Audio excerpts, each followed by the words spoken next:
6장. 욥이 대답했다. 내 고통의 무게를 달아볼 수 있다면, 내 원통한 심정을 모두 저울 위에 올려놓을 수 있다면 바다의 모래를 다 합친 것보다 더 무거울 텐데 내가 우리에 갇힌 고양이처럼 절규한 것이 이상한가? 전능하신 하나님의 화살들이 내 안에 박혔네. 독화살들이 박혀 온몸에 독이 퍼졌어. 하나님이 이 모든 일을 내 탓으로 돌리셨네.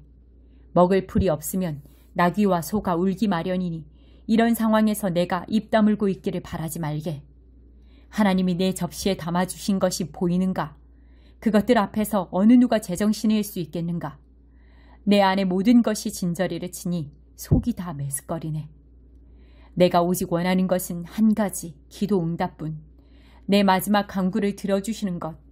하나님이 나를 밟아주셨으면, 벌레처럼 짓이겨 영원히 끝장내 주셨으면, 그러면 궁지에 몰린 나머지 한계선을 넘어 거룩하신 하나님을 모독하는 일은 없을 것이고 그나마 그것으로 만족할 수 있을 텐데. 내게 무슨 힘이 있어 희망을 붙들겠는가? 무슨 미래가 있어 계속 살아가겠는가? 내 심장은 강철로 만들어진 줄 아나? 내가 무쇠 인간인가? 내가 자력으로 지금 상황을 이겨나갈 수 있을 것 같은가? 아닐세. 난 더 이상 버틸 힘이 없네. 절박한 처지의 사람이 전능하신 하나님에 대한 기대를 접을 때 그의 친구들만은 곁에 있어줘야 하는 것 아닌가?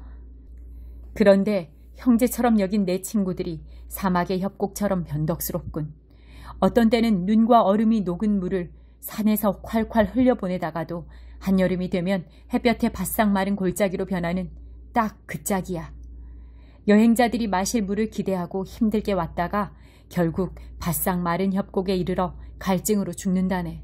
대마의 대상들이 물을, 스바의 관광객들이 시원한 음료를 고대하며 부푼 가슴을 안고 당도했건만 그들을 기다리는 것은 실망뿐. 그곳에 도착한 그들의 얼굴이 낙심으로 흐려지네. 그런데 내 친구라는 자네들이 바로 그 꼴이야. 전혀 다를 게 없어. 내 몰골을 한번 보더니 겁을 먹고 움츠러드는군. 내가 자네들에게 무슨 부탁을 한 것도 아니지 않은가? 돈 한 푼 달라고 하기를 했나? 날 위해 위험을 무릅써 달라고 했나? 그런데 왜 이리 말을 돌리고 발뺌하기야 급급하나? 사실대로 말해보게. 그럼 나는 입을 다물 테니. 내가 무엇을 잘못했다는 것인지 알려주게. 정직한 말은 누구에게도 해가 되지 않는 법인데 경건한 채 이리 허세를 부리는 이유가 무엇인가? 자네들은 내가 잘못 살았다고 말하지만 고뇌에 찬 내 말을 헛소리로 여기는구먼. 자네들 눈에는 사람이 사람으로 안 보이는가? 친구가 수지타산을 따져야 할 품목에 불과한가? 나를 똑바로 보게. 내가 자네 면전에서 거짓말을 할 것 같은가? 잘 생각해보게. 엉뚱한 소리 말고. 곰곰이 생각해보게. 내가 정말 믿지 못할 위인인가? 내 말에 틀린 부분이 있는가? 내가 선악을 분간하지 못할 사람인가? 7장. 인생은 고역일세. 그렇지 않은가?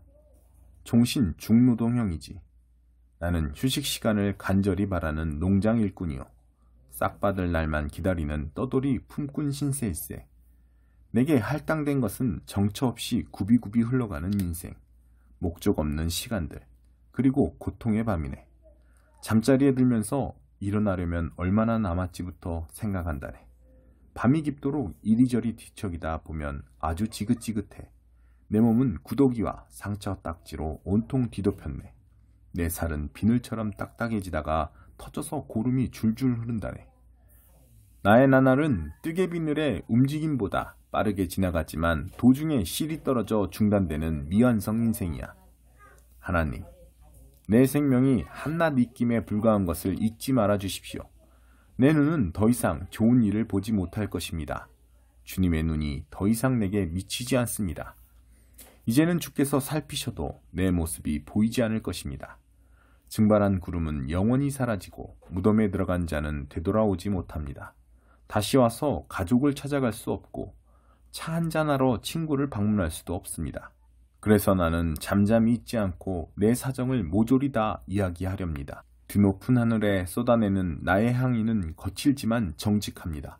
바다를 가라앉히고 폭풍우를 잠재우시듯 내 입에 재갈을 물리시렵니까? 잠 좀 자고 나면 기분이 나아지겠지. 한결 기분이 날 거야 하고 말하면 주께서 오셔서 악몽으로 겁을 주시고 환영을 보내어 기겁을 하게 만드십니다. 이런 생활을 계속해서 견디느니 차라리 이불보 덮어쓰고 숨막혀 죽는 편이 낫겠습니다. 더 이상 살기 싫습니다. 어느 누가 이렇게 살고 싶겠습니까? 나를 좀 내버려 두십시오. 내 인생은 아무것도 아닙니다. 한낱 연기에 불과합니다. 대체 사람이 무엇이기에 주께서 그에게 신경을 쓰시고 그에게 마음을 두십니까? 매일 아침 그를 들여다보고 그가 어떻게 하고 있는지 살피십니까? 나를 좀 내버려 두십시오. 네? 침이라도 마음 놓고 뱉게 해주실 수 없습니까? 내가 죄를 지었다 한들 그것이 주께 무슨 해가 되겠습니까? 주님은 모든 인간을 책임지는 분이십니다. 나를 괴롭히시는 것보다 더 나은 일들이 있지 않겠습니까? 내가 무엇이라고 일을 크게 만드십니까? 그냥 내 죄를 용서하시고 새로 시작할 기회를 주시면 어떻겠습니까? 이대로 가면 나는 곧 죽을 것입니다. 주께서 샅샅이 찾으셔도 나는 이미 없는 몸과 같습니다. 8장. 이번에는 수아 사람 빌닷이 말했다. 어떻게 그런 말을 계속할 수 있는가? 터무니없는 말만 시끄럽게 늘어놓고 있군. 하나님이 실수하시겠는가? 전능하신 하나님이 이를 그르치신 적이 있는가? 자네 자식들이 하나님께 죄를 지은 것이 분명하네. 그렇지 않다면 하나님이 왜 그들을 벌하셨겠나? 자네가 해야 할 일을 말해주겠네. 더 이상 미루지 말게나. 전능하신 하나님 앞에 무릎을 꿇게. 자네 말 맞다나 자네가 결백하고 정직하다면 아직 늦지 않았네. 하나님이 달려오실 걸세. 모든 것을 바로잡으시고 자네의 재산을 회복시켜 주실 걸세. 지금 자네의 모습은 보잘것없지만 나중에는 전보다 훨씬 나아질 걸세. 우리 선조들에게 물어보게나. 그분들이 그 윗대 선조들에게 배운 내용을 살펴보게나. 우리는 갓 태어난 사람들과 같아서 배울 것이 많고 배울 날은 그리 길지 않네. 그러니 선조들에게 배우고 뭐가 뭔지 듣고 그분들이 경험을 통해 터득한 것을 전수받으면 좋지 않겠나? 흙이 없는데 소나무가 크게 자라고 물이 없는데 달콤한 토마토가 주렁주렁 열리겠는가? 잘리거나 꺾이지 않고 활짝 핀 꽃은 근사해 보이지만 흙이나 물이 없으면 풀보다 빨리 마른다네. 하나님을 잊은 모든 사람에게 그런 일이 벌어지고 그들의 모든 희망은 물거품이 되고 말지. 그들은 가느다란 실 하나에 목숨을 거는 꼴이요 거미줄에 운명을 거는 꼴이네. 살짝 건드리기만 해도 실은 끊어지고 한번 콕 찌르기만 해도 거미줄은 망가지고 만다네. 그들은 햇빛을 받고 불쑥불쑥 솟아나 정원을 덮치는 잡초와 같네. 사방으로 뻗어나가 꽃보다 더 크게 자라고 돌 사이에도 뿌리를 내리지. 하지만 정원사가 놈들을 뿌리채 뽑아내도 정원은 조금도 아쉬워하지 않네. 하나님을 경외하지 않는 자들은 빨리 사라질수록 좋네. 그래야 그 자리에 좋은 초목이 자랄 수 있으니 말이야. 하나님이 착한 사람을 내치실 리 없고 나쁜 사람을 도우실 리도 없네. 하나님이 자네에게 웃음을 돌려주실 걸세. 자네가 기뻐 외치는 소리로 지붕이 들썩거릴 거야. 자네 원수들은 완전히 망신을 당하고 그들이 세운 허울 좋은 집은 무너지고 말 걸세. 9장. 욥이 대답했다. 그래서 새로운 게 뭔가 나도 그 정도는 안 해. 그러나 한낱 인간이 어찌 하나님보다 오를 수 있겠는가? 우리가 하나님을 상대로 소송을 벌이려 한들 승산이 얼마나 되겠는가? 천에 하나도 안 될 걸세. 하나님의 지혜는 너무나 깊고 하나님의 능력은 어마어마하니 누가 그분과 겨뤄서 무사할 수 있겠는가? 그분은 산들을 눈 깜짝할 사이 옮기시고 내키면 산을 뒤엎기도 하신다네. 땅을 강하게 뒤흔들어 그 기초까지 진동하게 하시지. 해에게 비치지 마라 하시면 그대로 되고 별들을 덮어 가리신다네. 홀로 하늘을 펼치시고 바다 물결 위를 성큼성큼 걸으시네. 북두칠성과 오리온자리, 묘성과 남방 별자리들을 만드셨네. 그분은 우리가 이해하지 못할 큰 일들을 행하시고 그분의 기적은 이루다 헤아릴 수 없어. 하나님이 내 앞으로 바로 지나가신다 해도 나는 그분을 볼 수 없네. 은밀하지만 분명히 일하시는데도 나는 눈치채지 못한다네. 하나님이 자네들 소유를 몽땅 털어가신다 한들 누가 그분을 막을 수 있겠나? 누가 지금 뭐 하시는 겁니까 하고 항의할 수 있겠나? 하나님은 진노를 돌이키지 않으시니 용이 낳은 괴물들도 그분 앞에서는 꼼짝 못하네. 그러니 내가 어떻게 그분과 논쟁을 벌이며 그분의 마음을 움직일 변론을 내놓을 수 있겠는가? 내가 결백하다 해도 입증할 수 없으니 고작해야 재판관의 자비를 빌 수 있을 뿐이야. 내가 하나님을 부를 때 그분이 친히 대답하시면 그때 비로소 나는 그분이 내 말을 들으셨다고 믿겠네. 하지만 현재로서는 하나님이 나를 여기저기 치시고 까닭없이 마구 때려 멍들게 하신다네. 그분은 내게 숨 돌릴 틈도 주지 않으시고 괴로움에 괴로움만 더하시지. 힘으로 결판을 보려 하면 그분이 강하시니 승부는 뻔하네. 재판에서 정의를 가려보려고 한들 누가 감히 그분을 소환하겠는가. 내가 결백하다 해도 내 입에서 나오는 모든 말이 날 유죄로 보이게 만들 거네. 내가 흠이 없다 해도 무죄를 항변할수록 더 나쁜 놈으로 보일 거야. 나를 믿어주게. 난 결백하네. 뭐가 어떻게 돼가는 건지 모르겠네. 도무지 살고 싶지가 않아. 어떻게 살든 결과가 마찬가지라면 하나님이 착한 사람과 나쁜 사람을 한꺼번에 멸하신다는 결론을 내릴 수밖에 없지 않은가? 재앙이 닥쳐 사람들이 갑자기 죽어나가도 하나님은 무지한 자들의 절망을 팔짱 끼고 지켜만 보신다네. 하나님은 악한 자들에게 세상을 맡기시고 옳고 그름을 분간하지 못하는 재판관들을 세우시네. 이것이 하나님 책임이 아니라면 누구 책임이란 말인가? 시간이 얼마 안 남았고 남은 생애가 쏜살같이 달려가니 그 속도가 너무나 빨라 좋은 일을 볼 겨를이 없습니다. 그 지나가는 것이 돛을 올려 바람을 받으며 달리는 배 같고 먹잇감을 향해 내리닫는 독수리 같습니다. 이 모든 것을 다 잊고 밝은 면만 보면서 억지 웃음이라도 지어야지 하고 말해보지만 주께서 나를 봐주지 않으실 것이 분명하니 이 고통은 창자 속 왕모래처럼 나를 계속 괴롭힐 것입니다. 유죄 판결이 이미 내려졌으니 항의하고 항소한들 무슨 소용이 있겠습니까? 온몸을 북북 문지르고 때가 잘 빠지는 비누로 아무리 깨끗이 씻어도 부질없을 것입니다. 주께서 나를 돼지우리에 밀어넣으셔서 누구도 견디지 못할 악취를 풍기게 하실 테니까요. 하나님과 나는 대등하지 않으니 그분을 상대로 소송을 벌일 수 없구나. 동등한 존재로 같이 법정에 들어갈 수가 없구나.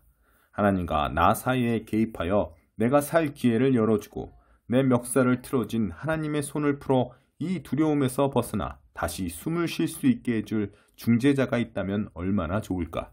그러면 목소리 높여 내 사정을 거침없이 말하련만 지금 상황에서는 그렇게 할 도리가 없구나. 10장. 더 이상 견딜 수가 없구나. 살고 싶지 않아. 내 사정을 모두 이야기하겠다. 내 인생의 온갖 괴로움을 남김없이 털어놓겠다. 욥은 이렇게 기도했다. 드리고 싶은 말씀이 있습니다. 하나님, 내게 유죄의 판결을 내리지 마십시오. 그것이 여의치 않다면 죄목이라도 알려주십시오. 손수 지으신 이 몸은 시련과 박대로 대하시고 악한 자들의 음모에는 복을 주시다니 이것을 어찌 주께서 말씀하시는 선한 일이라 할 수 있겠습니까? 주께서는 우리 인간들처럼 세상을 보지 않으십니다. 겉모습에 속는 분이 아니시지 않습니까? 주께서는 우리와 달리 마감 시한에 쫓겨 일하지 않으십니다. 영원 가운데 거하시니 일을 제대로 처리하실 충분한 여유가 있으십니다. 그런데 이 무슨 일입니까? 내 허물을 파헤치시고 수치가 될 만한 것을 찾기 위해 이리도 혈안이 되셨습니까? 주께서는 내가 무죄임을 잘 아십니다. 나를 도울 자가 없다는 것도 아십니다. 주께서는 나를 질그릇처럼 손수 빚으셨는데 이제는 산산조각 내려 하십니까? 주께서 진흙으로 나를 얼마나 아름답게 빚으셨는지 잊으셨습니까? 그런데 이제 나를 진흙덩이로 돌리시렵니까? 주께서 정자와 난자를 섞으시자 경이로운 잉태가 이루어졌고 살갗과 뼈, 근육과 두뇌를 갖춘 나란 존재가 기적같이 생겨났습니다. 주께서는 내게 생명과 믿기지 않는 큰 사랑을 주셨습니다. 내가 숨쉬는 것까지도 눈여겨보시고 지켜주셨습니다. 그러나 주께서는 한 가지 사실을 알려주지 않으셨습니다. 그것이 다가 아니라는 것. 내가 한 걸음이라도 잘못 디디면 주께서 기다렸다는 듯이 달려들어 조금도 봐주지 않으시리라는 것을 말입니다. 내가 정말 죄가 있다면 나는 끝장입니다. 그러나 죄가 없다 해도 달라질 것은 없습니다. 끝장이긴 마찬가지입니다. 뱃속이 비통함으로 가득합니다. 나는 고통의 늪에 빠졌고 고통이 턱까지 차올랐습니다. 이런 상황에서도 어떻게든 잘 해보려고 용감하게 견디려 애써보지만 주님은 내가 도무지 감당할 수 없는 분, 먹이를 노리는 사자처럼 조금도 사정을 봐주지 않으십니다. 주께서 내게 불리한 증인들을 새롭게 내세우십니다. 나를 향한 노여움을 키우시고 내게 슬픔과 고통을 더하십니다. 이러실 거면 왜 나를 세상에 내놓으셨습니까? 아무도 나를 보지 못했다면 좋았을 것을. 사사나로 태어나 숨 한 번 못 쉬고 그대로 땅에 묻혔다면 좋았을 것을. 이제 내가 죽을 때도 되지 않았습니까? 죽어서 묻히기 전에 관에 들어가 땅속에 봉인되고 죽은 자들의 땅으로 영원히 추방되어 칠흑 같은 어둠 속에서 아무것도 볼 수 없게 되기 전에 노를 멈추시고 내가 미소라도 한번 짓도록 내버려 두실 수 없습니까? 11장. 이제 나아마 사람 소발 차례가 되었다. 말은 청산유수로군. 더 이상 듣고만 있을 수 없군. 헛소리만 늘어놓는데 내버려 뒀어야 되겠나. 이보게 욥, 자네가 계속 이렇게 나오는데 우리가 잠자고 있을 거라고 생각하나? 푸념과 조롱을 계속하도록 내버려 둘 줄 알았나? 자네는 내 생각은 건전하고 내 행동은 흠이 없다고 주장하는군. 하나님이 자네를 따끔하게 꾸짖으시고 자네에게 진상을 알려주시면 좋겠네. 자네에게 지혜의 내막을 보여주시면 좋겠어. 참된 지혜는 겉모습만 보아서는 알 수 없는 법이니까. 그러나 이것 하나만은 확실하네. 자네는 아직 받아야 할 벌의 절반도 못 받았다는 사실이야. 자네가 하나님의 신비를 설명할 수 있겠나? 전능하신 하나님을 도표로 나타낼 수 있겠나? 하나님은 자네가 상상도 못할 만큼 높으시고 자네가 도무지 헤아릴 수 없을 만큼 깊으시네. 지평선보다 멀리 뻗어 계시고 끝없는 대양보다 훨씬 광대하시네. 그분이 불쑥 찾아오셔서 자네를 잡아가두시고 법정으로 끌고 가신다면 자네가 별 수 있겠나? 그분은 부질없는 허세를 꿰뚫어 보시고 멀리서도 악을 찾아내시지. 아무도 그분의 눈을 가릴 수 없네. 머리가 빈 사람이 깨닫는 시간이면 노새가 말을 배울 수 있을 것세.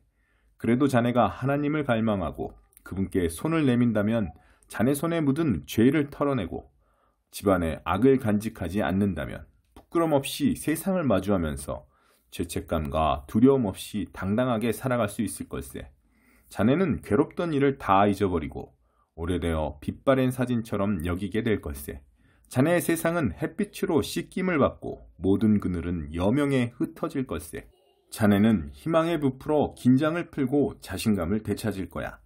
편안히 앉아 주위를 둘러보며 여유로운 마음을 갖게 될 걸세.